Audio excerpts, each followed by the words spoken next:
Bonjour à tous, c'est Claire et bienvenue dans cette vidéo où je vais vous présenter la réédition de Féminitude, qui est un jeu que j'ai depuis très longtemps. Alors pas la réédition, mais la première édition, qui donc a maintenant 20 ans. Moi je pense que ça fait peut-être bien 10-15 ans que j'ai ce jeu et j'ai fait pas mal de choses avec parce que j'ai eu des difficultés en fait à l'utiliser au départ.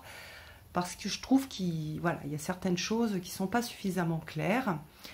Mais néanmoins, je trouve que c'est un jeu qui a énormément de potentiel et qui est super intéressant. Donc je vais vous remontrer la publication là, de cette nouvelle édition. Mais par contre, je vais vous expliquer aussi ce que j'ai fait pour le rendre plus compréhensible et plus simple aussi à utiliser. Voilà, alors... Mira, c'est une artiste que j'aime beaucoup. C'est elle qui a fait les illustrations. J'ai beaucoup de jeux d'elle. J'ai son tarot, j'ai un oracle de Ritavan. J'ai aussi son jeu sur l'Égypte. Et puis j'ai aussi un jeu qu'elle avait publié pour... sur Femme Actuelle, voilà. Donc je suis une grande fan de son art. Voilà, elle a vraiment un style hyper particulier que j'aime énormément. Voilà, alors, maintenant, au niveau de la présentation donc, de la boîte a été retravaillée. Donc voilà, on a quelque chose de super joli, j'aime beaucoup. Donc on a un livre qui est gros, voilà le livre. Et puis 55 cartes avec là la présentation du jeu. Alors, ah oui, Monique Grande aussi, je vous ai déjà montré, il n'y a pas très longtemps, un autre jeu qu'elle a réalisé sur le féminin.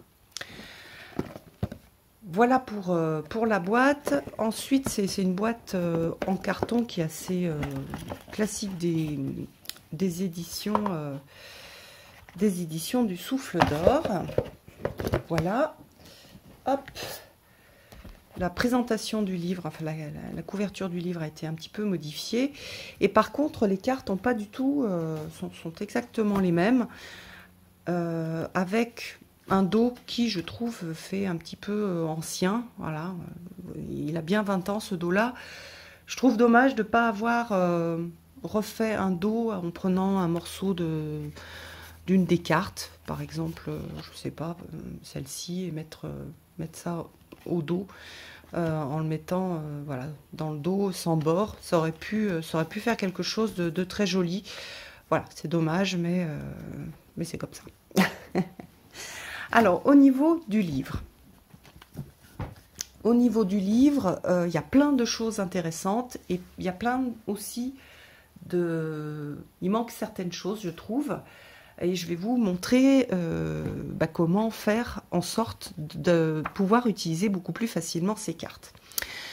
Alors, je vous montre d'abord le livre. Donc, on a la table des matières avec en gros la présentation des familles parce que vous allez voir, ce jeu-là, il est un petit peu structuré comme un tarot. Même si ce n'est pas un tarot, il a été inspiré par la structure du tarot.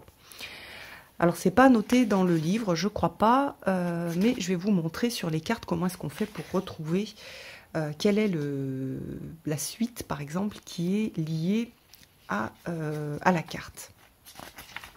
Donc, on a une présentation, des remerciements. Alors, qu'est-ce que j'ai vu? La nature féminine, des choses sur la nature féminine.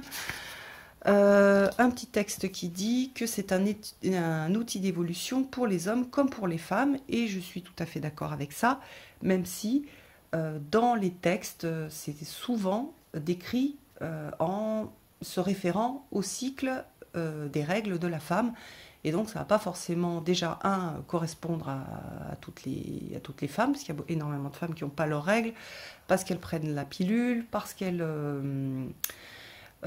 sont ménopausées, parce qu'elles ont été opérées, et puis pour les hommes, ça ne va pas forcément leur parler d'imaginer, par exemple, il y a un exercice où on imagine que l'on a ses règles, donc c'est pas, voilà, c'est un petit peu, il va falloir un petit peu adapter. Alors après, il y a une référence sur le jeu de plateau Féminitude qui n'est pas, qui est difficile à trouver. Je crois qu'il n'est plus du tout édité. Alors, introduction à l'art du jeu. La présentation du coffret.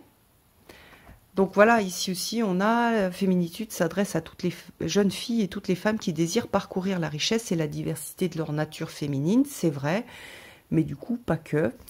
Et on a donc la présentation du lien entre les règles de la femme, liées aussi, enfin, en parallèle avec le cycle de la lune. Et vous allez voir, ce jeu, il est super intéressant parce qu'on peut aussi travailler, par exemple, avec la lune et le cycle de la lune et le mettre en parallèle avec le cycle féminin.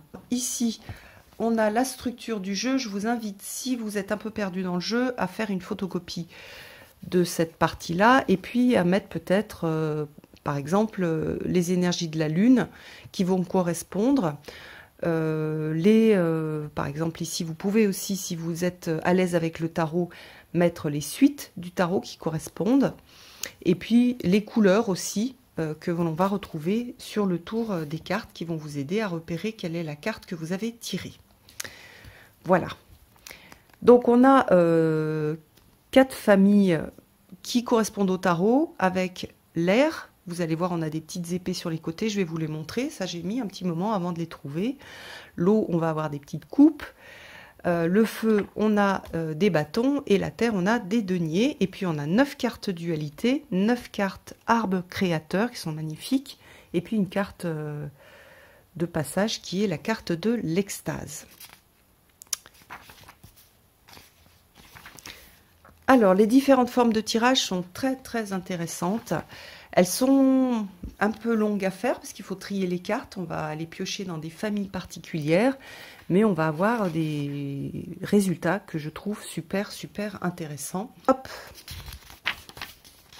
Alors, présentation des cartes et de leur famille. Donc, les cartes reliées aux énergies sorcières. Donc là, on commence par les énergies sorcières. Donc, quand vous recevez votre jeu, je vous conseille de retrier le jeu en fonction de la présentation du livre. Comme ça, vous allez pouvoir tout de suite associer la carte avec la couleur du tour et comprendre à quoi ça correspond. Donc, si on regarde une carte d'énergie sorcière, vous voyez qu'on a un denier sur le côté et toutes les cartes vont avoir un denier sur le côté. Donc, l'énergie sorcière, c'est le moment des règles. Vous allez voir, d'ailleurs, on a la rivière rouge qui est la période, voilà, des règles pour la femme. Donc à chaque fois, on a que représente l'énergie de la femme solitaire ici, des mots-clés, cette carte dans un tirage et l'éclairage dans votre vie quotidienne. Donc lorsque vous allez vous retrouver avec des cartes comme celle-ci, vous allez voir, parfois on a des choses assez neutres, et parfois, on va avoir des choses qui vont être très très liées à la femme et au cycle des règles. Donc, il va falloir un petit peu adapter en fonction de qui vous êtes et de ce qui vous intéresse aussi, comment vous avez envie de travailler avec ce jeu-là. Il y a des exemples de pratiques personnelles, il y en a plein qui sont très chouettes et je vous invite à les tester si jamais vous avez envie d'associer ce jeu à une pratique, on va dire, physique. Donc là, la rivière rouge, par exemple, celle-ci, on a des choses qui sont très liées aux règles, mais on va avoir des mots-clés qui vont parler à tout le monde. Mort, renaissance, libération, lâcher prise. L'éclairage dans la vie quotidienne est super intéressant et on va avoir un exemple de pratique personnelle. Donc là, c'est très féminin, par exemple, cette pratique, on a pendant vos règles, tatati tatata, ou si vous êtes ménopausée, sentez-vous de temps à autre traversé par un flux imaginaire, rouge doré comme sur la carte, et sentez la magie de votre nature féminine. On va avoir ça pour toutes les cartes, avec des adaptations à faire pour pas mal des cartes quand même. si vous êtes un homme. Mais si vous êtes une femme et que vous avez vos règles, il va être très très chouette. Ça peut être un jeu, comme j'ai dit, qui peut être utilisé sur cette partie des cartes pour travailler avec les énergies de la Lune. Donc par exemple, en fonction des énergies de la Lune, vous sortez la suite qui correspond. Et je vous laisserai, si vous avez l'habitude de travailler avec la Lune, je vous laisserai voir quelle carte correspond, quelle suite correspond à telle énergie de Lune. Ça vous aidera aussi à vous connecter aux cartes. Alors, ensuite, on a deux autres familles. On va avoir une famille de dualité avec des archétypes de dualité. Alors, parfois, l'archétype est présenté en tant que vraiment dualité, c'est-à-dire... Ici, vous voyez, sur la dualité du roi, c'est cette carte-là. Donc, les cartes dualité, on a une petite balance hein, sur les cartes qu'on va retrouver. Donc, par exemple, ici, le roi, on va avoir des mots-clés avec des mots-clés positifs et des mots-clés négatifs. Enfin, négatifs, dits négatifs, sombres, on va dire. Des choses lumineuses et des choses sombres, comme par exemple responsabilité, volonté, implication. Et puis, le côté sombre, avarice, cruauté, domination et isolement. Et puis, on a la carte de l'éther qui est une carte d'équilibre. Ensuite, on a la suite des arbres que j'aime beaucoup, qui est magnifique. Comment est-ce qu'elle l'a appelée celle-ci? Je ne me rappelle plus, c'est plutôt lié à la création. Je trouve aussi que j'aime bien parce qu'il y a un côté ancrage aussi. Et puis on a une magnifique carte qui s'appelle l'extase avec une orchidée, avec voilà, des mots-clés. C'est une carte essentiellement positive. Au niveau des cartes, alors je vais vous les montrer. Et je vais vous montrer comment vous aider un petit peu lors du tirage parce que c'est pas toujours évident de repérer dans quelle famille on est. Donc, dans la famille sorcière. Donc, je les ai remises dans l'ordre de la présentation des... Alors, pas là, parce que ça se termine par les arbres. Hop, dans l'ordre de la présentation du livre.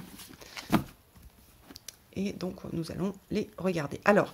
Vous voyez ici, on a un denier, donc lié à la terre. Donc vous pouvez aussi vous sentir connecté voilà, à cette idée de terre.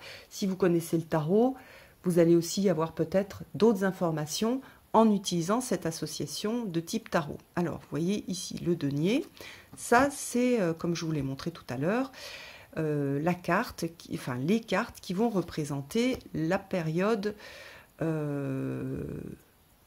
des règles, donc avec l'archétype, on va dire, de la période des règles. Donc pas forcément quand vous avez vos règles, mais ce qui se manifeste à ce moment-là. Vous voyez que les cartes sont juste magnifiques. J'adore cette suite, je trouve qu'elle est superbe. On a la déesse intérieure, on va avoir voilà l'alchimiste. Ensuite, nous avons...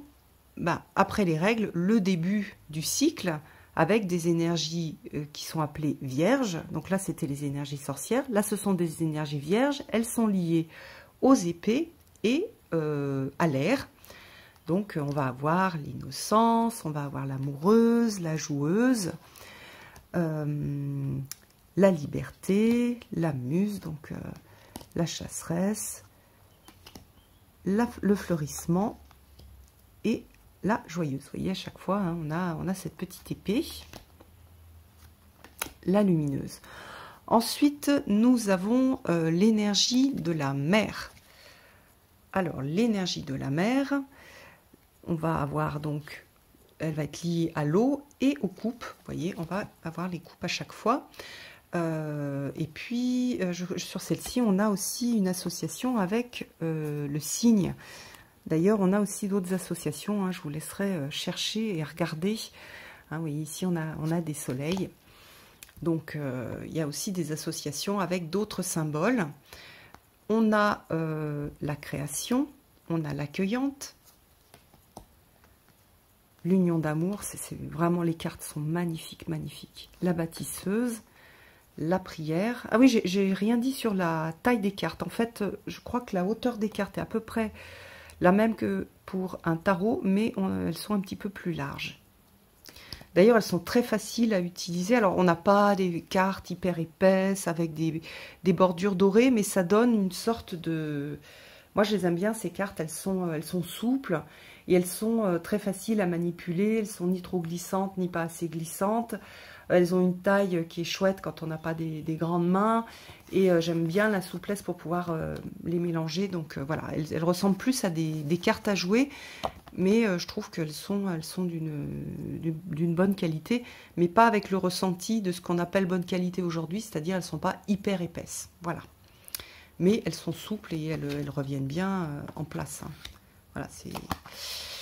Alors donc la prière, la nourricière, l'enfantement, la tisseuse hyper intéressante et la maturité, j'adore cette carte. Donc après les cartes mères qui correspondent à la pleine lune, on a les énergies enchanteresses avec la visionnaire, donc c'est voilà, l'exilée, la créatrice, donc c'est juste avant les règles, hein, l'héroïne, la magicienne, la séductrice, l'amazone, la déferlante et la prêtresse.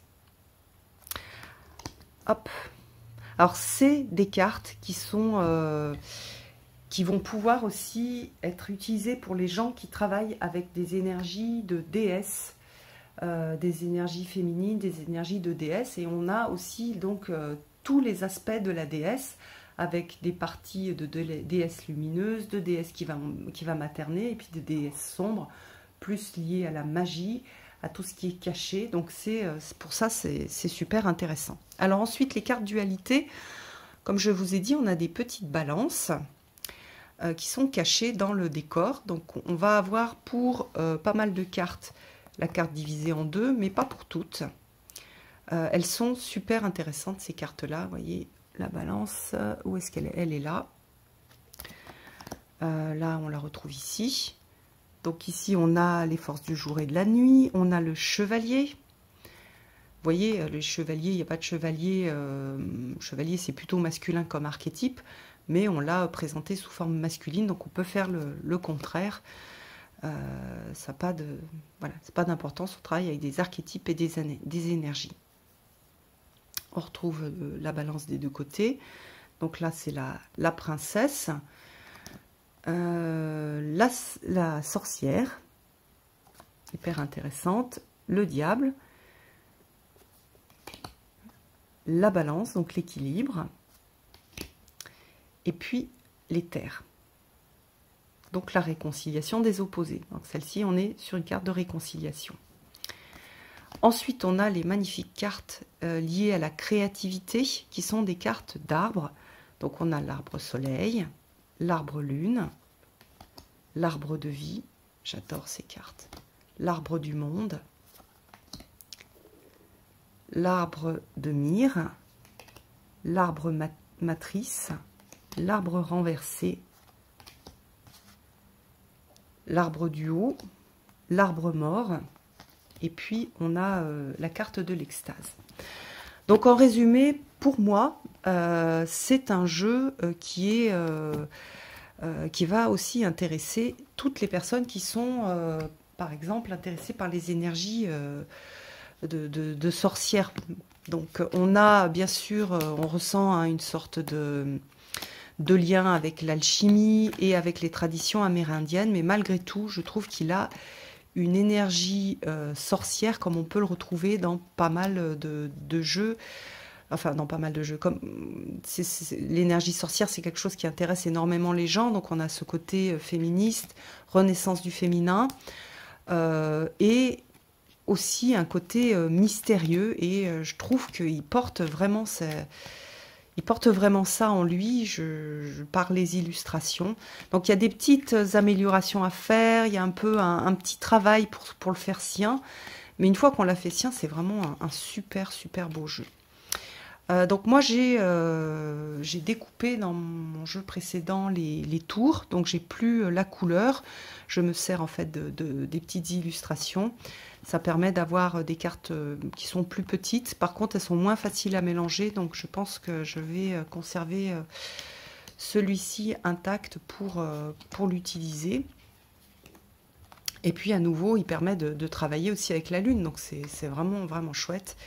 Et je le trouve hyper intéressant. Donc pour les personnes qui travaillent avec l'archétype de Marie, l'archétype de Marie-Madeleine, les personnes qui sont sur ce chemin sorcier, parce qu'il a le côté un peu voilà, de la magie et de la, et de la nature, et des cycles aussi. Donc voilà, je vous remonte un petit peu toutes les cartes en même temps que je termine ma petite conclusion.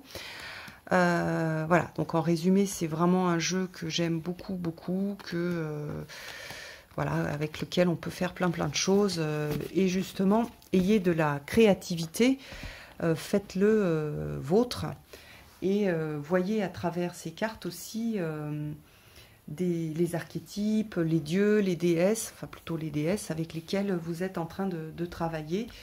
Vous verrez, vous aurez vraiment des jolis résultats si vous prenez le temps de travailler et de le faire vôtre. Voilà, donc au début c'est un petit peu plus compliqué, hein, comme moi quand j'ai commencé, j'étais tout le temps pendue sur le livre. Après je me suis fait une petite fiche pour pouvoir faire des tirages plus facilement et plus rapides.